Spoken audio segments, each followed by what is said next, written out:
ચલો, જય શ્રી કૃષ્ણ. તો આજે આપણે જાણીશું કે સુખ ક્યાં છે. આદિ અનાદિથી મનુષ્ય સુખની શોધમાં છે. સુખની કોઈ ચોક્કસ વ્યાખ્યા નથી. સુખનો આધાર પોતાના સ્વભાવ અને મન ઉપર છે. એક વ્યક્તિને જેમાં સુખ દેખાતું હોય તેમાં બીજી વ્યક્તિને સુખ ન પણ દેખાતું હોય. કોઈક યુવાનને સંસારના ભોગોમાં સુખ લાગે છે, તો કોઈકને સાધુ સંત કે સંન્યાસીના સત્સંગમાં સુખ દેખાય છે. તેનું મન ભગવત પ્રાપ્તિ કે મોક્ષ પ્રાપ્તિમાં લાગેલું છે. કોઈકનું આધ્યાત્મિક સુખની ઝંખના છે. અન્યાયોને ભોગ વિલાસમાં સુખ દેખાતું હોય છે. કોઈકને ધન પ્રાપ્તિમાં સુખ દેખાય છે. ભૂખ્યા માણસને એકાંતક જમવાનું મળે તો દુનિયાભરના સુખનો આનંદ થાય છે. રાજા રજવાડાને બીજાનું રાજ્ય જીતી લેવામાં સુખ છે. આજની તકલાદી રાજકીય નેતાઓને સત્તા પ્રાપ્તિનું સુખ છે. રૂપિયાવાળાને મોટી મોટી કાર લેવામાં સુખ દેખાય છે, તો મજૂર અથવા મધ્યમ વર્ગના લોકોને સાયકલ મળી જવાથી કાર મળી ગયા જેટલો સુખનો આનંદ થાય છે. નાના બાળકોને રમકડાં અને ચોકલેટ મળવાથી સુખી છે. બાળકોને કિંમતી હીરા આપો તો તેમાં સુખ દેખાતું નથી. સમજુ અને જ્ઞાની માણસોને સાદું અને સરળ જીવન જીવવામાં સુખની પ્રાપ્તિ થાય છે.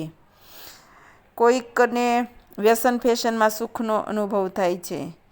એક વ્યક્તિને સંગીત આનંદ આપે છે, એ જ વ્યક્તિ બીજી વ્યક્તિને ઘોંઘાટ લાગે છે. 92 લાખ માળવાના ધણી રાજા ભરથરીને પોતાની રાણીઓ તથા જગતના વ્યવહારોમાં કે પોતાની અઢળક સંપત્તિમાં સુખના દર્શન ન થયા હતા.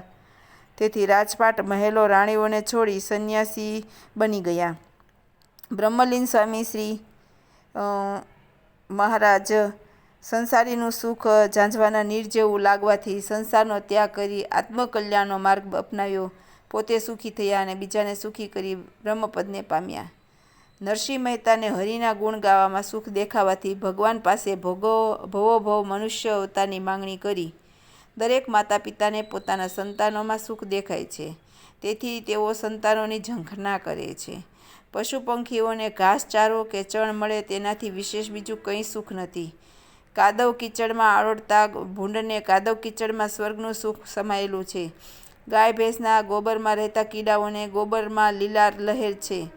શરાબમાં મસ્ત રહેતા દારૂડિયાને અમૃત ઝેર સમાન લાગે છે. સવારમાં કેસરયુક્ત દૂધ આપો તો તે વ્યક્તિને ન ગમે, પણ દેશી કે વિદેશી દારૂની બોટલ આપો તો તેને સ્વર્ગ મળ્યાનું સુખ અનુભવે છે. આ રીતે દરેક જીવના સુખની વ્યાખ્યા અલગ અલગ હોય છે. અલગ અલગ પ્રકારે જગતના જીવો સુખની ઝંખના કરતા હોય છે. સુખનું મૂળ અનાસક્તિ અને દુઃખનું મૂળ આસક્તિ છે. તમારી પ્રિય વ્યક્તિ ગુમાવવાની થાય ત્યારે દુઃખ થાય છે, કારણ કે તેમાં તમને આસક્તિ છે.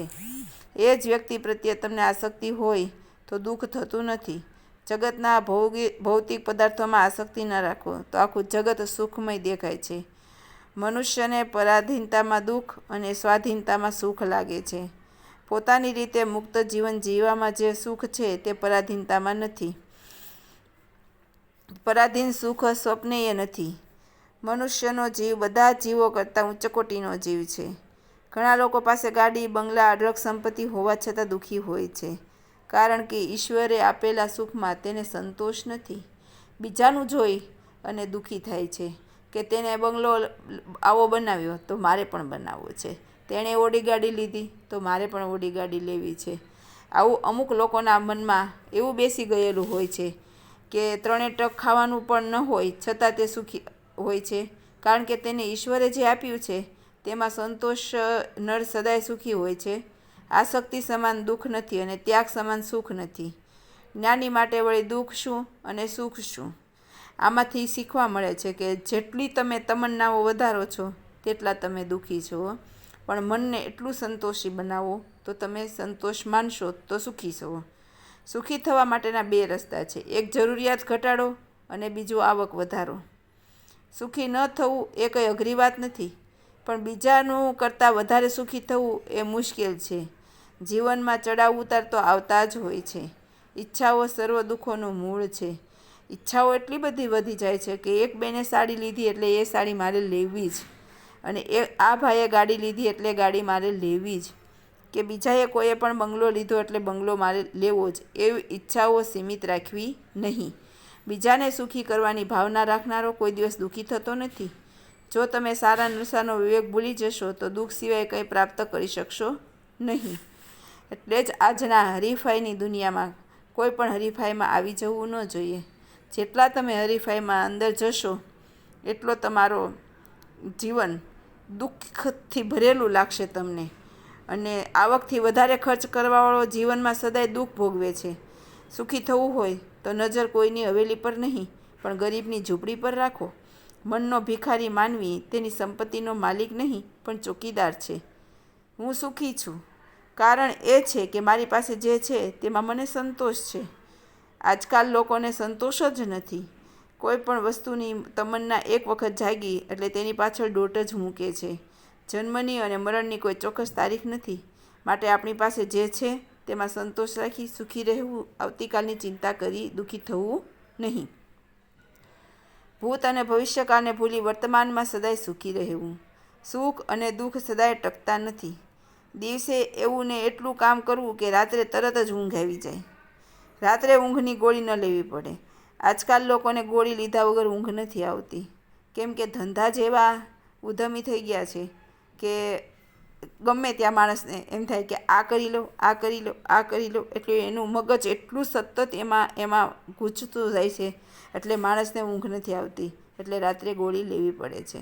તો સમજ, જો દુનિયામાં સૌથી સુખી માણસ તમે છો, મન સુખી તો આપણે સુખી અને મન દુઃખી તો આપણે દુઃખી. મન હસાવે અને મન રડાવે. નીતિ અને પ્રમાણિકતાથી કમાયેલું ધન સુખ આપે છે. અનીતિથી કમાયેલું ધન સદાય દુઃખ આપે છે. આ પ્રમાણે દરેક જીવની સુખની ઝંખના અલગ અલગ હોય છે. દરેક જીવ સુખની ઈચ્છા રાખે છે. સુખી જીવન જીવવું મન તંદુરસ્ત હોય છે. મનુષ્યના મન, વર્તન અને સ્વભાવથી તેના સુખનો અણસાર આવે છે. સુખમાં ઈશ્વરને યાદ કરો. આવેલા સુખને પચાવનારની ઈશ્વર આપણને સમજણ આપે એ જ પ્રભુને પ્રાર્થના. આશા તૃષ્ણા દૂર કરો, ચિત્તમાં સંતોષ ધરો, નિજાનંદમાં રહેજો રે મારા સૌને સચી. આશા તૃષ્ણા દૂર કરો, ચિત્તમાં સંતોષ ધરો, નિજાનંદમાં રહેજો રે મારા સૌને સચ્ચિદાનંદ. ઓમ અસ્તુ.